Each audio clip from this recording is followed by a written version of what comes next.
It's gonna take a lot to drag me away from you. Ain't nothing that a man can ever do.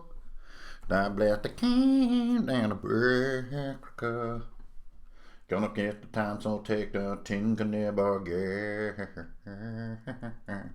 Oh, hey everybody! Just a little bit early on the stream here, so we're just gonna start kicking it off with kicking it. I blessed the rain down and Gauntlygrym. It's a dwarven fortress, and I'm gonna change the story we've all had to go no.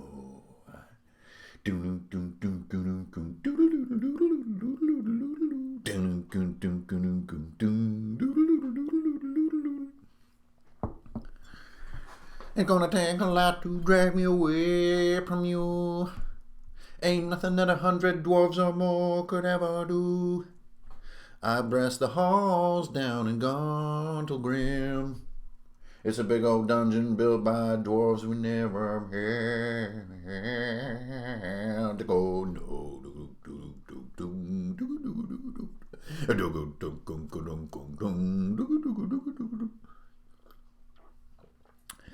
Oh, I'm gonna push the buttons. What do I do here? What is all this stuff?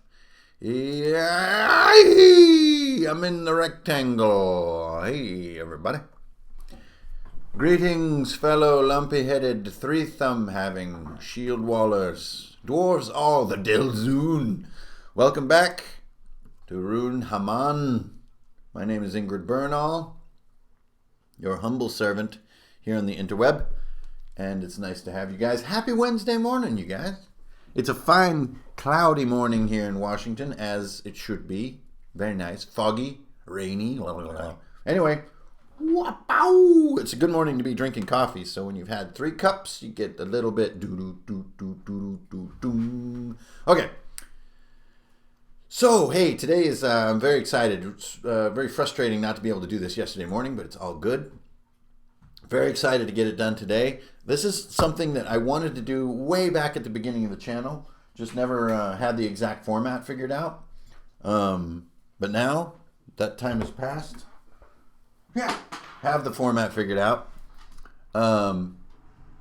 for doing a campaign report. So I don't think it's ever going to be possible that I could do a full campaign that we could do together month by month, because you don't know what the players are going to do. So I can't just design a campaign for you guys, even though I would love to do that. A true campaign just does not work that way. But what I can do is report to you guys what happens in my campaign step by step, so every single session is documented out in the open. And I think what this can do is further this sort of overall goal that I'm always working on with you guys, which is like mega transparency into exactly how I run my silly hobby. And this transparency isn't in the name of showing you like the right way to do anything. I hope that never comes across on my channel. That is not the idea here at Runehammer, to tell you that I do things the right way. I do everything wrong. The idea is just to show what I do in my own way, so that it might make you feel a little less crazy about the way you do what you do in your way, because it is probably crazy, and no one does things by these so-called rules, which I don't even think are real. It's a hobby. We get to do whatever we want because it's fun, right? Jobs are where you have to do things by the rules. Fun is where you disobey the rules. So, anyway, the campaign report. So let's get down to the nitty-gritty. And Anan, thank you very much. By the way, you guys, just a couple little house cleaning items. One, reached 500 patrons on Patreon this week. Woo! The shield wall. Amazing stuff. So thank you guys so much. It means a lot. And then also, sort of wrapping up my business stuff toward the end of the month here. The tipping in the live streams actually is becoming a bit of a revenue stream there. So thank you all of the super chat users and tippers who throw bucks in the skull while we're doing these live streams. It may seem just kind of small and here and there and just kind of like a couple dollars, but it really does add up. So you really are helping me keep going. I mean, like, really that's where a lot of this sort of finance goes, is just to stay alive, to keep me from having to do outside work and stay focused on everything. So to all my commission customers and all my patrons and all my super tippers, y'all my peoples, and of course all my ICRPG readers, woo! All right. Anyway, that's it for that. Let's get past all that garbage. Let's talk about the real stuff. Campaign report. Okay, so the concept that I am doing for this campaign is called Gauntlygrym. Now, as many of you know, Gauntlygrym is a legendary dwarven dungeon in the Forgotten Realms. And honestly, the way that I see things, Gauntlygrym can be anywhere. It can be, in Sword Coast. It can be down in the south, if you prefer it, to be like by Waterdeep. I think in the canon, it's in Forgotten Realms up by Neverwinter. There's like Neverwinter is at the bottom of a valley, and at the top of this valley there are a couple big peaks. Mount Hootnow is one of them, and then I think that's where they place Gauntlygrym in the official like canon D&D world. So I just got done reading the Gauntlygrym novel by R.A. Salvatore, and I got so incredibly infuriated by the way that book ended. By the way, great book, but first I can't do the spoilers. I wish I could because I want to rant about it in the extreme. But anyways, it hit me so emotionally. I was all teary-eyed at the end, so upset. I decided to do a whole campaign where I would rewrite the way that book ended, and we would change the true, like, what happened in Gauntlygrym and what the story of Gauntlygrym is. And so this campaign was born from that moment of white-hot emotional inspiration, defiance, rebellion. I love R.A. Salvatore's writing. But I just can't say any details about it because if you guys are going to read that book, which you should, it's a really fun book. I just can't spoil the ending for you. I just want to spoil it so bad. Yatti. I do the pick of the grape. But I can't. I won't do it. So that is the concept behind the campaign. Is I just wanted to get into the depths of Gauntlygrym, but I also wanted to place it into a much bigger cosmic story. This story is going to be a continuation about 400 years after my last campaign, which is about 2 years ago. And so some of the characters and actions of the characters from that campaign are going to bleed over into this one. But only one of my players is a repeat from that campaign to this one. So he has and it's been a few years, so the memories are a little foggy. So it's a good simulation of like one character's kind of familiar with one, with a little bit of the detail of the past. The other thing that I'm doing in this campaign that's new and different for me is we are combining, it's an anything goes campaign as far as character creation and world building. So our world right now consists of a blend of Forgotten Realms, or 5e, then we have ICRPG Alfheim, which is another continent. So those are two, Faerun and Alfheim are a continent on the same planet. And then also the world of Warhammer Fantasy is like in the southern hemisphere of this planet. And then we also have Symbaroum, and the spells in Symbaroum are part of our world as well. And that forest, we're not sure where Darokar is yet, but I think we'll come across it during the campaign.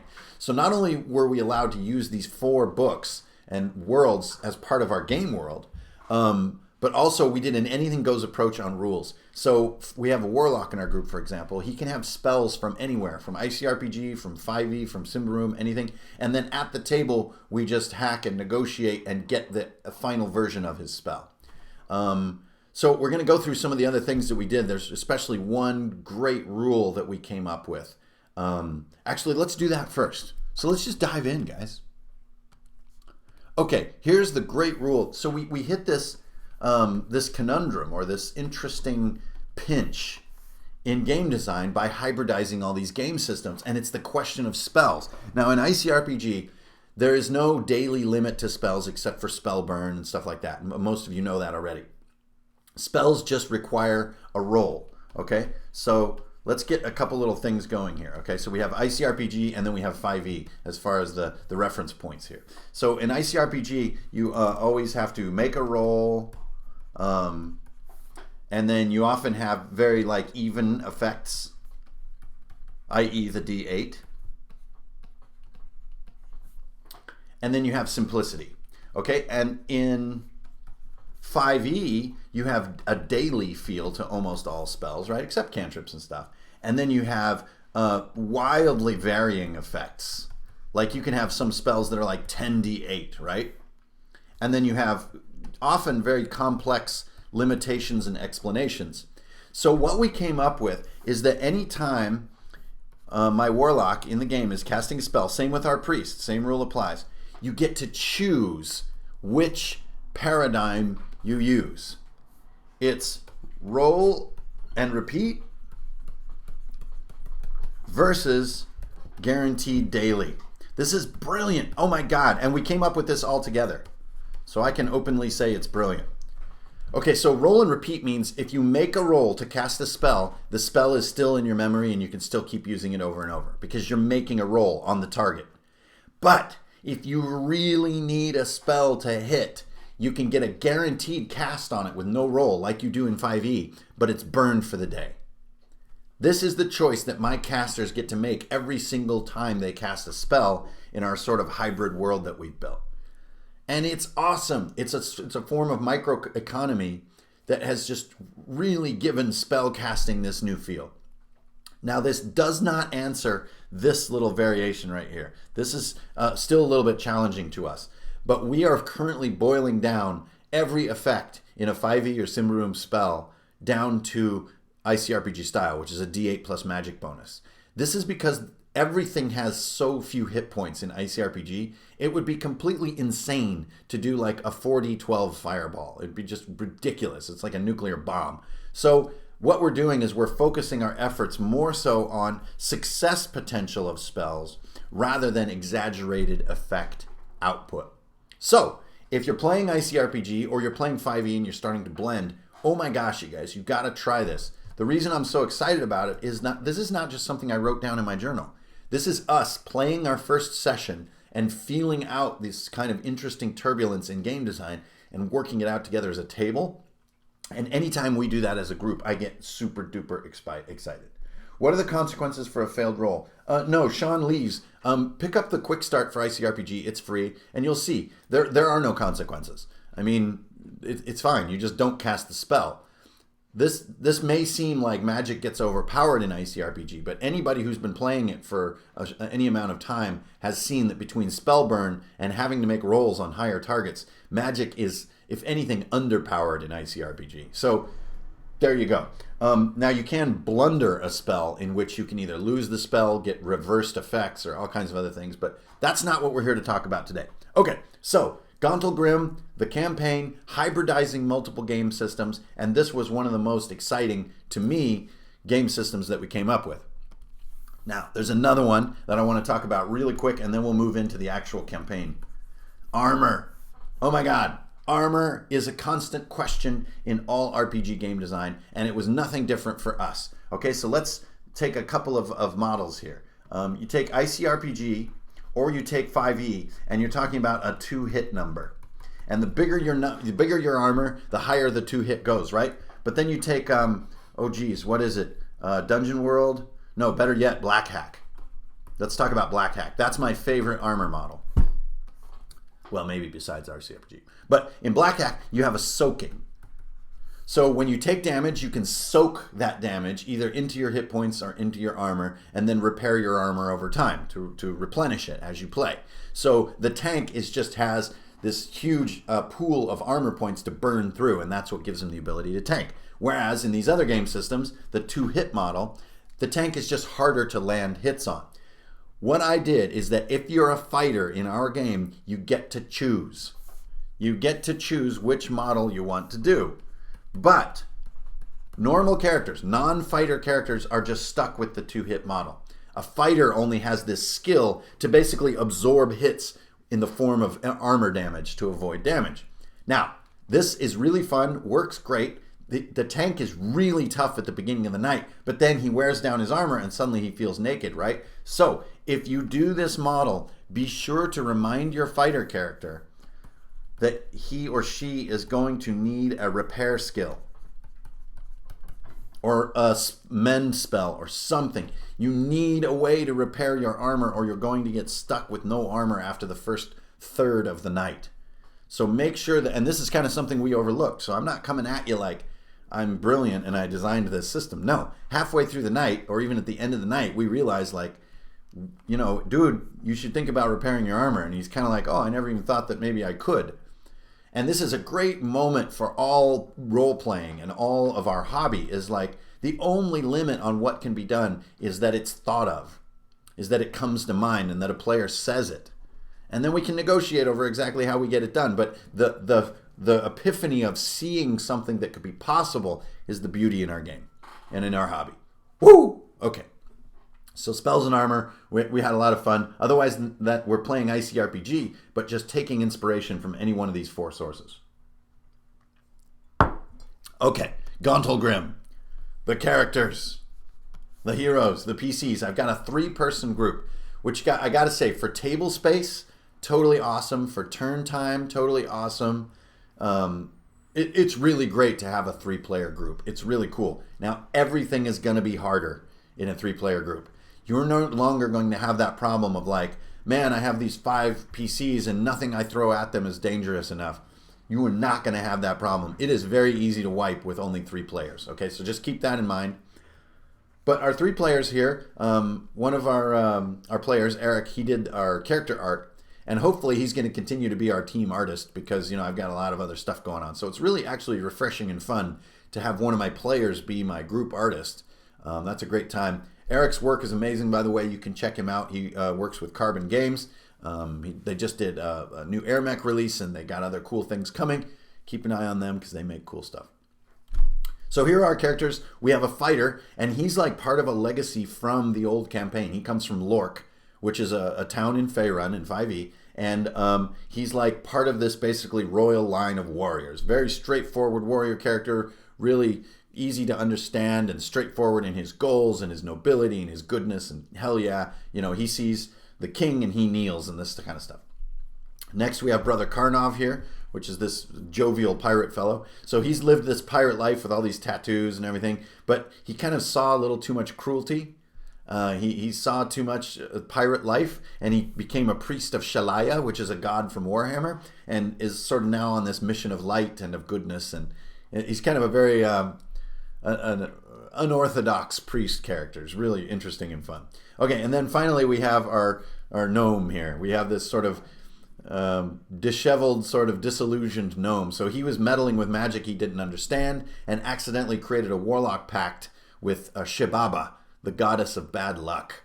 And so he's this kind of slightly downtrodden character, but at the same time he's like seeking some magic power that can maybe set him free, or that maybe he could use for good. And really funny. And it's also, I don't think I've ever had a group with a gnome in it, except a very short-lived game that we played where the gnome got eaten by a giant frog. But that is, again, that is another story. So here are our players. And then this piece you see up top here, this is the sort of Deus Ex Machina of the campaign. So the basic sort of gimmick of the campaign, or the starting point, and this is something maybe you guys can use if you're starting a game soon, is this sort of royal writ kind of stereotype or trope, right? The royal writ is the characters, no matter where they are or if they know each other or not, they receive this kind of Willy Wonka ticket. They get this message. And in this case, it's from King Brunor Battlehammer, one of my favorite all-time characters in Forgotten Realms. He's still around. He's still the king of the dwarves, and he's in Gauntlygrym. Hell yeah. The Delzoun have returned. And he sends this royal writ to the characters. They each receive their own, and they're summoned to his throne hall for an errand of great import. That's it. That's the whole starting point of the campaign. Now they can meet and they can get to know each other, or they can just walk in together and meet each other in front of the king, whatever. But this is the kind of the device or the mechanism that's going to set all the wheels in motion. Okay? So, again, with full transparency, here is all of my prep for my first session. Now, this Gauntlygrym campaign is a textbook case, and I can't reiterate this enough. Thanks, Stephen. I can't reiterate it enough that planning one session at a time. Cooper, come on. Would you just... one session at a time is where it's at.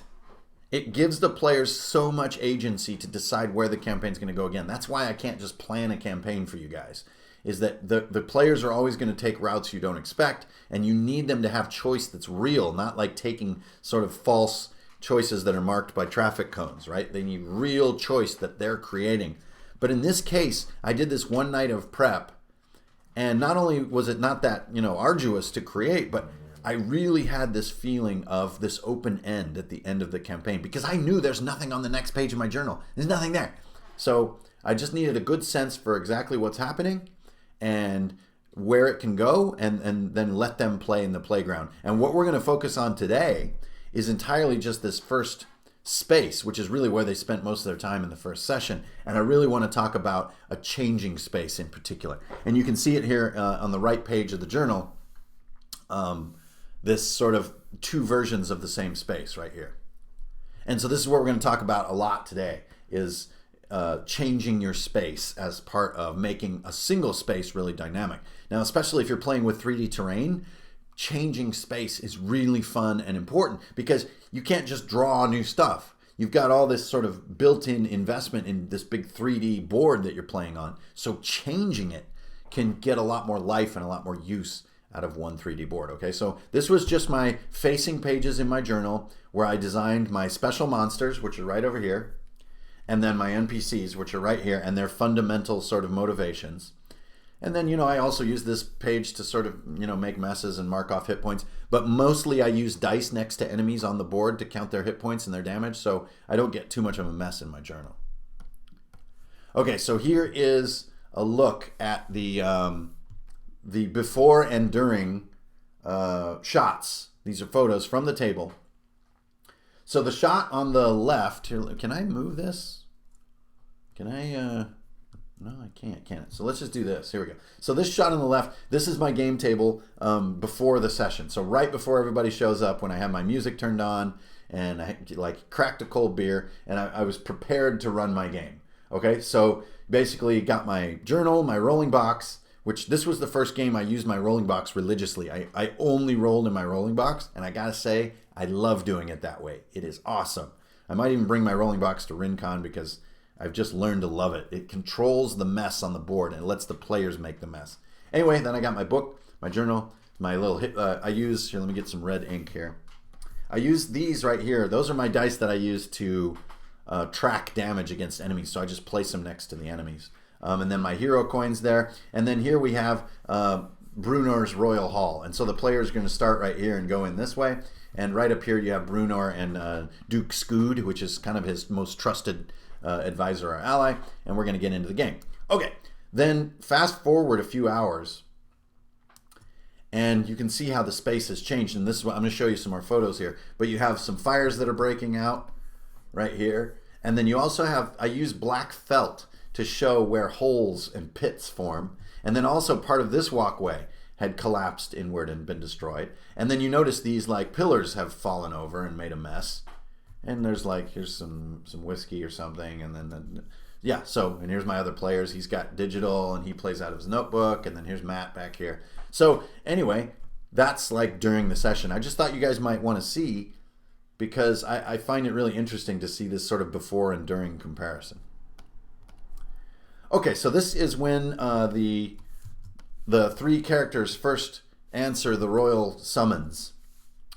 And they come up to King Brunor and his baron right here, and they're basically talking out the story. They also pass this gnome in the entryway who's very suspicious. Something's afoot. Then King Brunor is saying, they've done it. The saboteurs have done it again. They've released the primordial in Gauntlygrym, and everything's going to collapse, and it's just us. And I've summoned you because all my soldiers are off fighting Lord Soth on the front, and it's up to us. We've got to save Gauntlygrym. We've got to stop this thing, and welcome heroes. And they all have a mug and get a stat point, and it's all great. And then chaos begins. So when the chaos begins, there are these tremors, and as some of you may know, Gauntlygrym is a dwarven city that is powered by a fire primordial, and this thing lives way down under the dungeon. And it begins to erupt out of these cracks and holes in the floor, and the pillars begin collapsing. Now we're going to talk about all these fun mechanics in a second, but I just wanted to show you the photo from the session. So thanks to Blackmagic Craft and DM Scotty for the idea on these really cool cotton fire plumes. They're really fun at the table. They look really cool. And then I had my fire, they're called Flamekin, these fire demons, and they can sort of jump in and out of fires as a teleport door, and this whole thing starts getting crazy. Okay, so here's just another shot. And the reason I took this shot is I really wanted to show how the black felt is used to create drop-offs or holes in your terrain.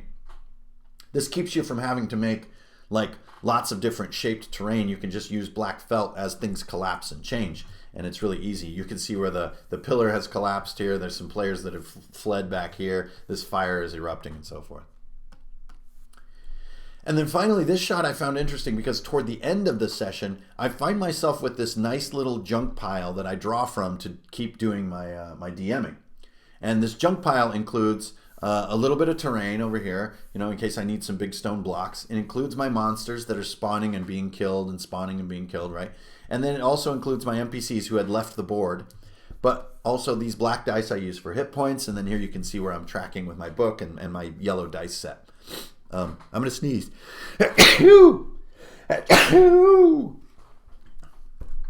One interesting thing is you can see this this arrow dice right here. You see that little guy? Can you see that down on the stream there? That arrow dice is one of my big MVP dice. I got it at Gen Con last year, and I just love it. It's a dice with arrows on it, and you just roll the dice and it gives you a direction. So let's say a pillar is going to fall in your world. It's going to crumble and fall. You just roll this dice and it points the direction the pillar is going to collapse. So the suspense on rolling that dice is tremendous. Another way it can be used is if a thing is shooting like rays or damage in some random direction, you just use this and it points an arrow. So you can very accurately interpret exactly where that line of damage is going to be. And this is a huge moment of suspense for players and really fun to use that directional dice. Okay, so now we're going to get into the nitty-gritty here. And what I wanted to do is show you guys a method to translate your data from your journal, which is real sloppy maybe if you're like me and done with like, you know, ballpoint pen and it's just like whatever, anything goes. And then maybe you want to get something cooler looking. Maybe you're publishing your module. Maybe you're sending data to a friend. Maybe you're going to give maps to players as handouts. Whatever you're doing, you're translating your work in your journal to a more refined form of art using Photoshop. And I want to show you how I do it today live in the stream. Whoo! That was the intro. Also, while we're in here doing this, I want to show you all the mechanics that I designed for the room. Sort of a form of room design here. So for those of you who've been clamoring for more room designs, I would definitely consider this one. Now, I know that there's a big call on Patreon as well as YouTube that people want to see some more edited videos like back in the day. After putting out my greatest hits playlist, I got to agree. I want to get back to some of those terrain-intensive videos and do some of those terrain-driven room design videos that are edited. I'm going to make time for it. I'm going to make it happen, okay? So we're going to get back to that. Finally, the high-res version of what I'm going to paint today and this design of this room will be available in sort of high-res print format on Patreon. So if you hop over there, you can get, you know, be a part of that. Okay, so this is just a photo that I took of my journal. You take this photo, you pull the color out, you raise the contrast, and you get this look, okay? And then you blow it way up. But this is really blown up, so if you look closely, this is like really trashy imagery. Look at that. Ugh. Ugh. Garbage. So here's what you do. Get your layer, turn it down to about 15% opacity, just very low opacity, then put a layer on top and get some black ink and you're ready to get started. Okay, so this is just going to provide you a guide, and now let's go into drawing mode. Okay, so the light sort of barely there layer underneath is just to remind me of my design so that I stay consistent with my original design. Okay, so I'm just going to do that, and then that's the before. So let's just finish the before. So there's this hammer pattern on the floor, and this is important, there are 4 pillars here, and you'll see why. This is the throne room of King Brunor Battlehammer. Okay, here's the sort of raised area where his throne is. Then there's some little raised steps here and 2 doors leading out. Okay, then we have actually reduced this to a 4 count as far as these giant pillars on the sides of the entrance. And then you have these 2 huge gates. Now remember, all of this stuff should be relatively important for the story that you want to tell. Okay, and the characters enter here. And I'll sort of tell you what I mean as we go here about what important really means. Important means you don't add a lot of things to your map that don't serve a function. You don't need like all these squiggly walls and stuff, right? I mean, squiggly walls look cool on a map, but actually what does a squiggly wall do in your game? It really doesn't do anything. And so I advise thinking about the details you put into a map or into a spatial design and how they matter. Even when it comes to decorative elements, like I'm doing these sort of chevrons here, and you know, everything in my dwarven world has like these chevron shapes on it. It's just sort of, it's a design motif that I just like to do for my dwarves. Okay, so here we have the throne room. Now, I'm just following my journal, remember? So I'm just doing it tidy. So usually I'll do a box like this with a shadow that means the target. So it's target 12, very easy. And then we have the Great Hall, which, you know, you might as well just relabel, just do it nice, right? Because Photoshop looks a lot nicer. And then you have throne room.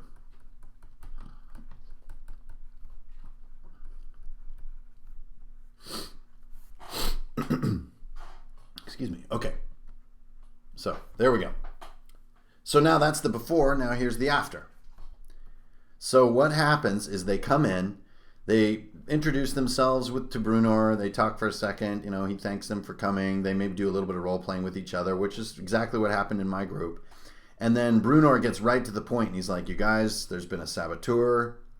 I've been working on emptying the fortress to get people to safety, but someone is set in motion, events in motion that are going to release the primordial. I'm not sure exactly when it's going to happen, but it's going to be any minute now, and we're going to try to stop it. So his initial idea is to like go down to the forge and stop the, you know, the process from occurring. But what happens is the thing, of course it does, it gets loose too soon, and the situation becomes dire much faster than anyone anticipated. Of course it does. I mean, these are how my games are. And yes, this is session 1. Is this a little too epic for a first session? I don't think there's such a thing. I believe that characters often come into the story being heroic and they're ready for heroic deeds. And I would really much rather put a bit more excitement in my first session than my second, because I really want to set the hook with my players so they're excited and they're prepared and they're invested for the next session. Okay, so you can see there's a little more drawing to do here because we have some wreckage, and wreckage takes more lines. But this is sort of after the tremors have shaken this place. Now, do I need to sort of instantiate this design directly to my table? No, but I did this design because what I wanted to do was remind myself as the dungeon master where this is headed. Now, it's going to be different because dice are determining where these pits open up and stuff. But this gives me a sense of like what this is going to become. So just working through the drawing here. Also, sometimes a really good map, even though it may not be an accurate, you know, one-to-one portrayal of what I'm going to build at my table, and you guys know this for sure, a good map can just be fun for the DM. It just puts your mind inside the fun of the hobby. And that is a worthwhile reason to do a really good map. Also, like I am right now, you might be communicating your design or your idea to others, in which case you're going to need a good looking map that people can understand. Okay, so here we go. So we have some blockage. Now, blockage and blocked are not the same thing. Blockage means maybe characters can get creative with how they want to get through. So as these tremors are rocking Gauntlygrym, these big iron doors out here, these big iron gates collapse onto each other, and the pillars crumble into the hallway, and some of the floor drops out. So see, I have pits here. So anywhere you see solid black, that's a pit that drops down to below. And then we have up to Mage Tower. And we have down to Forge. And as the combat is unfolding, King Brunor informs the players about these doors, of where they go, and you know, Not really what the Mage Tower is or what the Forge is all about, but he's like, we're going to go over there, we're going over there. There's a moment during combat where I just had King Brunor be like, we've got to battle these bastards. It's because of this being called the Traveler. No one knows who he really is, but he's responsible for this. Folks say he's going to release all the primordials if we don't stop him. We got to find a way to the astral plane, right? Now, what is all that? I don't know, but characters interpret that in their own way, and it held really well with this group of players because they're like, we got to get up to the Mage Tower and find a way to the astral plane. We got to pursue the source of this problem, not just battle the primordial. Another thing that I did here is that I go from a 12 target to a 14 target in the room. Now, at the table, I don't think I did this. We stayed on a 12 target the whole night because they are level 1 characters and the danger was pretty insane. So I didn't escalate to a 14 target when the tremors began. But for me, narrative-wise, it makes a lot of sense to escalate the target when your environment becomes unstable. You know, it's not easy to knit a hat when you're in an earthquake. It's easier to knit a hat when you're just sitting on your couch watching Legion, right? But if there's an earthquake and the ceiling's collapsing, it gets relatively difficult to knit. This to me represents the bump up in the target. Time to make another cup of brown juice. What are you doing in Photoshop? Reminds the time to copy drawings of the sheet. Yep. Sometimes I like to draw a map. Yep. Okay, so now we got sort of our fundamental mechanics. Or like these are just the bullets that I wrote down that I absolutely can't miss. Okay, so we have fleeing gnome. By the way, I hadn't thought about it, but if any of my players are watching this, get the hell out of this stream. Okay, fleeing gnome traders.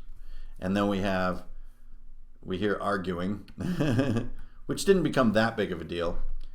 Then we had Brunor in battle, and sort of slightly rewording these because they changed when we played. And then most importantly, we have Flamekin.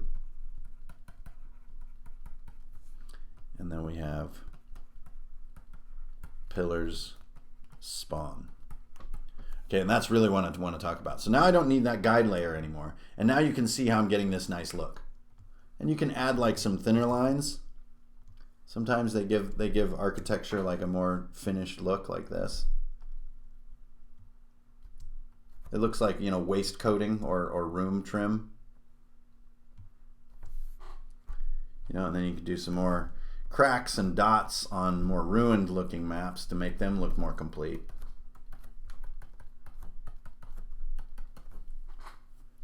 And then I'm going to add a little bit of space here because I really want to, you know, let's say I'm communicating to another dungeon master what's going on. So this is, oops, boop, boop. This is before, and this is after. Okay? The Great Hall. And the throne room. Okay, cool. So now I'm going to put a little bit of red on my throne so that you just kind of get that sense of like there are these, and then it also will be down here, and it gives you a little bit of a visual anchor to see how one becomes the other. Now, there are things in my head, mechanics that are in my head. So if I'm communicating to another DM, I need to flesh them out, and this isn't going to be enough, is it? So let's get rid of arguing. It's not needed. And let's break these out and get some more detail on all of these so that another DM could run this. And we're going to do it in red. Okay, fleeing gnome traders. They did it. And they have blueprints.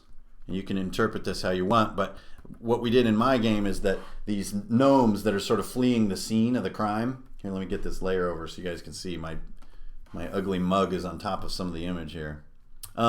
Is that these gnomes who kind of perpetrated this sabotage, they have the blueprints to Gauntlygrym, and they planned all this stuff, but why? And we're going to reveal that later. I don't even fully know yet because the campaign is forming one session at a time. So I don't need to write some kind of huge story. What I do know is that some kind of gnome faction is working for this creature called the Traveler, and they have sabotaged Gauntlygrym. Exactly why they're releasing more than one primordial and what their plan is, it's going to take time to reveal. Okay, Brunor in battle. So he's got to help the PCs. And when I tell you guys about what happened at the end of this session, you're going to see how important this was. And then eventually he needs to sort of, he needs to go fight the primordial. So he basically needs to leave them on their own. So there's a part where Brunor is going to fight side by side with them, but there has to come a moment either by your choice as the DM or by accidental, like falling, he has to exit the scene, because if you keep a king around too long, he's just too powerful.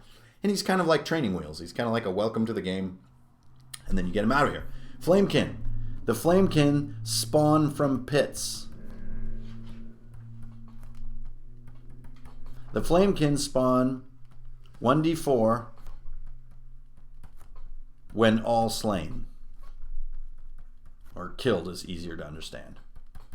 So anytime you kill all of the Flamekin on the board, 1d4 spawn from a pit. But you know what? I didn't do it that way. I planned on doing it that way, but when I saw how quickly they're being dispatched, it changed to this. You spawn 1d4 Flamekin from each pit per round per pit. See that? So if you have one pit, you get 1d4 Flamekin per round.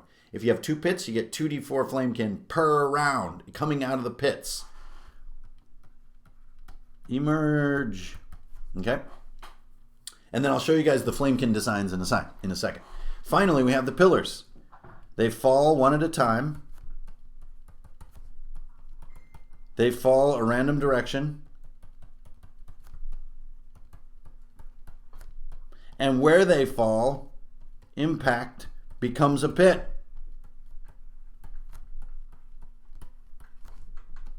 Also, if you get caught underneath a column that's falling on you, you're going to take damage, but that's so obvious I don't think I even need to write it down.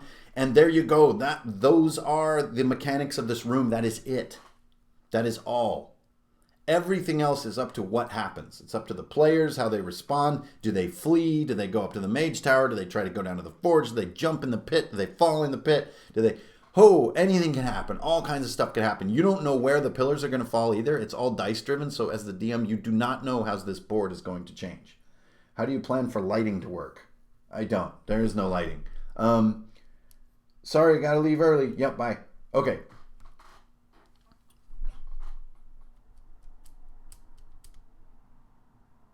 That's all you need to design. The rest is up to the players and sort of how they play it out. Mechanics. Okay.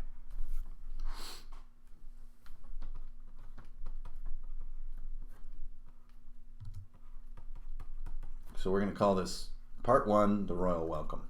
Now, some stuff happened. So they got into this whole big battle. It got crazy. There was some falling in pits that happened. We had a priest jump down the pit, base jumping in midair, cast Spare the Dying, landed on his ally, got him back up. They ran down through the forge. They came back up the stairs, back to this battle. They all decided to go up to the mage tower. Then Brunor falls in the pit but says, I'm going to go, guys. I'm going to go fight the primordial. And then Baron Scood had a 50-50 chance, either staying with the players, which was a powerful ally, or jumping down to help Brunor. Just because of the dice, he jumped down.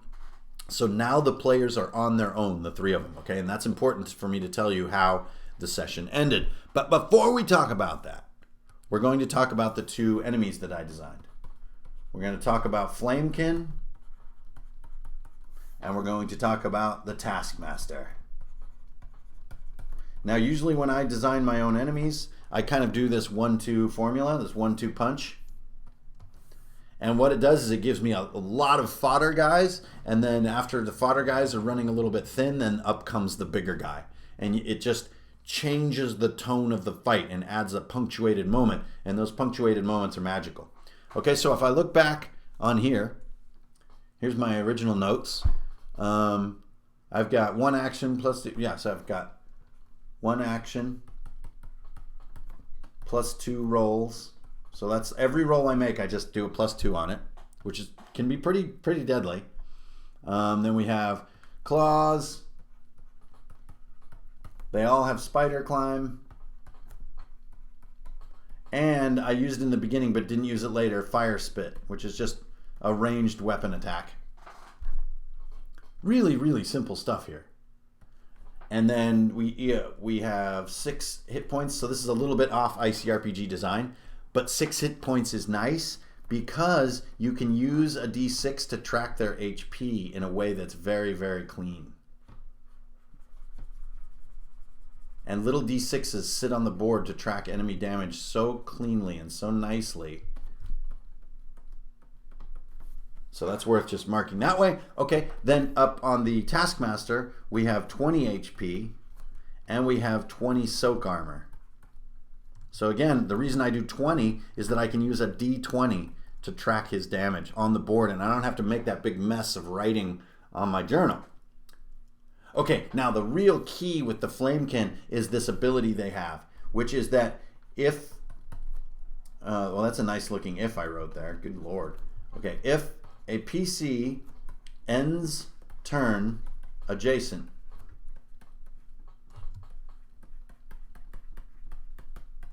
take 1d4 fire damage, or heat damage is a better way to put it.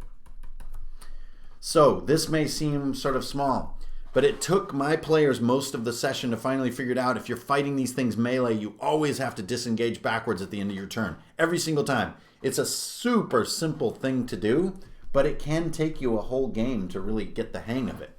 And this heat damage is brutal. It can't be blocked. It requires no roll. It's just being next to these things at the end of your turn burns you. This became the linchpin of the session, this mechanic. It was so deadly. Next we have the Taskmaster. So let's check our notes real quick. And oh yeah, here we go. So he has 4 actions. And a lot of times with a really hard monster, and you guys know this about me that I use AI in simple ways, I don't want to choose what the monster is going to do because it can be very cruel to choose it. It can be too exploitative of your meta knowledge as the DM. It's not fair. So what I'll use is a dice to determine what the monster is going to do next. Okay, so here he's doing Iron Sword. So he has a giant iron sword. And remember, in ICRPG, you don't need weapon damage because all weapons do the same. But I'm getting ahead of myself a little bit. He has 2 actions.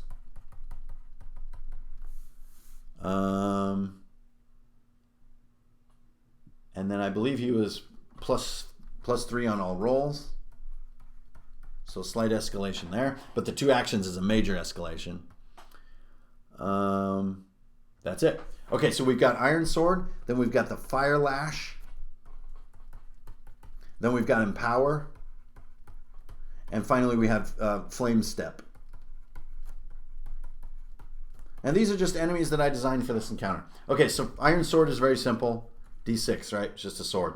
Fire Lash is target, save con, or lose 1 turn. So instead of doing damage, the Fire Lash is this like pain weapon, and it's so painful. It stings so hard that you like drop to a knee and you're just like, and you can't move for a turn. So this is a way of removing characters from the battle. It's really brutal and can really disrupt team tactics for your players. Empower is that the Taskmaster sort of steps back and he regen 1d4 HP. Then Flame Step is he can teleport to any open flame. So this makes him hard to pin down, hard to corner, because he can always teleport to a flame. So you can put out fires and deny him the ability to use this this capability. And then remember, this is chosen by a D4 here. So just to remind myself as a DM, I put a little symbol like this and put a little 4 on it. So it's like, roll on this, dude. Don't be crazy. Now, as far as the game goes, I would say the Fire Lash became the clutch ability on the Taskmaster. And if you wanted to see, like, I think the Taskmaster is, where is he? In this picture. It's this guy right here. Just again, I use a lot of Pathfinder pawns in my games because there's such a huge variety to choose from. It's amazing. So I don't have minis for everything. But that was my Taskmaster right there. Okay, so those are my custom enemies that I designed. So you have your kind of your wimpy little fire guy, which is you know, this kind of dude. And they took a few forms, but they're kind of like semi-anthropomorphic, you know, fire beings. There you go. Okay. And then they got claws. And then there's the Taskmaster, who's this sort of living fire creature like this. And he kind of has like fire armor, and you have to wear through the fire armor to get through the sort of the pure energy being inside. And then he has this iron sword here that's like black sort of charred iron. And here's this guy. Okay. So these aren't drawings that are meant for the table. They're just meant to like sort of remind me as the DM, you know, what I'm doing with these characters. And I do a lot of this stuff in my journal like I imagine you guys do. Okie dokie, there you go. So those are the custom enemies that I did. So now the final thing I wanted to talk about is what happened. So they battled, they did this, they did that, the whole place is collapsing. They chose the mage door right up here to go up to the mage tower, and then we took a break, we got a drink, we stretched our legs, we came back to the table, and I had built this room right here. This is the mage tower. And they kind of, I think, and you guys know this happens a ton, especially in session 1. They had a lot of success in the opening encounter, which was battling with the king in the throne room, right? They just dispatching these flamekin things left and right, like in one hit. And they're just battling them off. Pillars are falling, but they're getting good rolls, so no one got crushed. And like, it all went pretty stinking good. So they take a break, they get a beer, they come back to the table, they sit down, we're about to do the mage tower. They come in here, and I start spawning 1d4 per round of these things, which is not that new. But the tone that the players had told the story in the next part of the game, which is that they didn't really hunker down or cower in any way. They came from that first room into the next room, which they probably know just by meta is going to be a little bit harder. They didn't think about healing or like repairing the armor or anything. Maybe it crossed their minds, but they just didn't bring it up to the table. And this isn't anything that is a critique against these players. This is super common behavior in players. You have a big success, you just charge into the next encounter because you're an ass kicker. So I start spawning these flamekin, exactly same enemies. They're used to these enemies by now, 1d4 per round. I get a couple of high rolls, so we get a couple of 4s, you know, so it's a little hairy. But if you guys look really closely down here, they came right to this bend in the stairs. Hey, by the way, Magnus, thanks for the tip. They came to this bend in the stairs and they never made it any further. We had 2 characters drop. They pulled out. They retreated back into the throne room. They ran in circles to kite the enemies for a while. And they're just, and the one guy dropped. They had to get him back up. Fireman's carry, holy crap. Then they found the magical dwarven mugs that had been introduced in the opening scene, which is King Brunor lets them drink from these magic dwarven mugs that give them all a stat point. But now that they're all in dire straits, they get one of the mugs and refill it and refill to full hit points. So they have a momentary second lease on life, but then the flamekin hit again. They have to jump over these pits. Because remember, to get out, to escape, they have to go through this. They have to go through this right here to get out. So they have to jump over these pits, climb over some rubble, find a way through the collapsed doors, right? But that's what they do. They retreat. They just flee the ruins of Gauntlygrym all out, being chased by a ton of flamekin. They come squeezing out this tiny little hole in the collapsed doors, and they stumble down the hill to town. And then we did about half an hour of talking about like one turn each that they did in town. And then they're talking to this Forge Master guy, this adventurer who sells climbing gear. And he's heard about Gauntlygrym, and he heard rumblings up on the mountain. And right at the end of this session, he's like, I'll join ya. And then end of session. That's what happened. That's what happened in my group. So they never got to the Mage Tower. They never got to the Forge. They never really went face to face with the Primordial at all. They never, just a lot didn't happen. But it was a super exciting night of gameplay. And I gotta say, I have sorely, sorely missed playing at the table. Playing online is really fun. Props to all my people that I play online with. And making content is fun. Publishing books is really fun. But I gotta say, man, nothing beats just kicking it at the table, playing. It's so fun. It's a constant negotiation. It's constantly surprising what happens and how things play out. And it's just a hoot.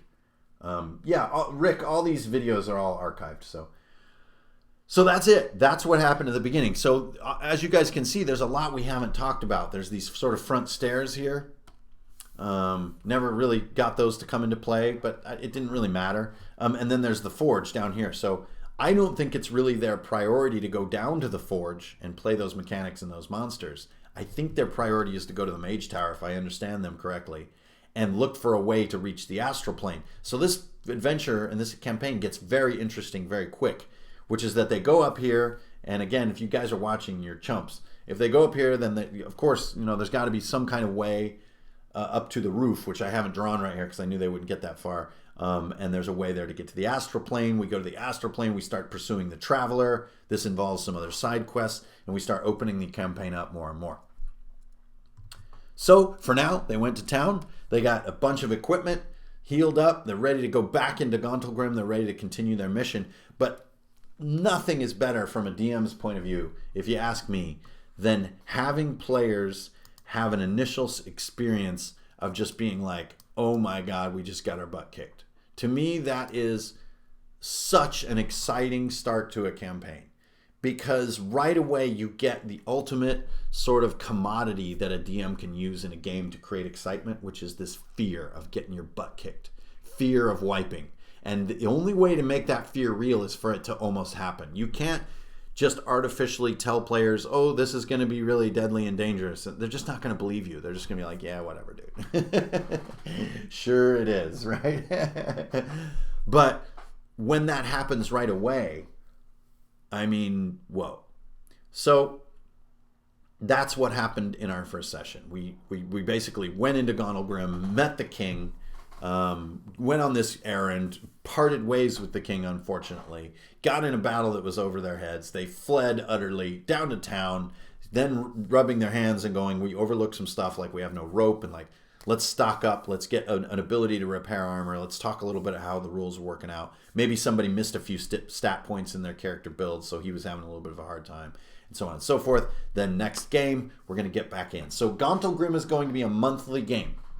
So I did this for a few reasons. One is so that we're never negotiating over making it to the game. We're always going to be super excited to play again. And monthly can give you that effect. So you don't really have this kind of, it's hard for me to fit a game in weekly. By the time the next Gauntlygrym session comes, you're like, yes, it's time to play D&D again. The other reason that I did monthly is that I wanted to try to share with you guys as best as possible the exact progress. This video is not that easy to make. I mean, I'm going a million miles an hour to try to cram everything in because I just wanted to show you guys everything, including some photos from the session. Now, if there's some more crafting involved as I go forward with the campaign, which I know there will be, we'll try to document that as well. But what I wanted to show you guys is really what a campaign looks like at my table, short of only one thing, which is just like footage of us playing. That is not a thing I want to do, and I'm not going to get into it because cameras just ruin the dynamic between you and your friends. I still truly believe that. Just cameras make people act weird, even if they don't feel like they're acting weird. So that part you're never going to see. But I'd like to show you everything else that happens for my campaign. So really excited to be back at the table, back in the saddle. I took a long break there, and like this past year, there's been a lot of turbulence in my life and stuff. And the gods are smiling on me a little bit more nowadays, and things feel a little more happy. So I thank fortune for that. But as soon as life gets a little more stable like that and feels a little more happy and just like bright and optimistic, man, I want to get back at that table, roll some dice. And so that is what we're doing. Shabalango! It's going to take Hannibal out and drag me away from you. D&D is something that I want to do. All right, I'm going to get out of here. There's too much freaking enthusiasm to be contained in this video. Remember, if you would like to get the high-res versions of some of these sheets that I did today so that you can print them out on 8x11 for use at your table, or just to have them for your archive to work on your own version of Gauntlygrym or to use in your own adventure in some crazy way, you can always get them over at Patreon, so hop over there. And you can also, listen to a podcast while you're hanging out. Who knows? It could be a good week. Now, I'm going to miss you guys on Saturday because I'm going to be down in Tucson running games all weekend at RinCon in Tucson. So first of all, thanks to my hosts, down in Tucson, as well as my hosts at Rincon. You guys have been great so far. It's going to be a huge weekend of gaming, running 4 games and playing in 3, and also on 2 panels. So it's going to be like a weekend of pure fun and awesome. There's going to be drinking, but this isn't going to be a drinking con. This is going to be all about games. And I like that. I like that idea. All right. So thanks, everybody. Thanks for watching. Thanks for tuning in. Strength, honor, and beer. I'm Ingrid Bernal, and I'll always be right here at the table playing D&D just a little bit more better than I used to. So until next time, you guys have a great weekend. Take this world, make it just a tiny little bit more better than you found it, all right? And I'll see you guys on the internet, okay? Peace. It's going to take a hell of a lot to drag me away from you. Nothing that 100 men or more could ever do. I mean dwarves. D&D is something I love to do. We're going to take some time to make all thing in neighborhood to go no.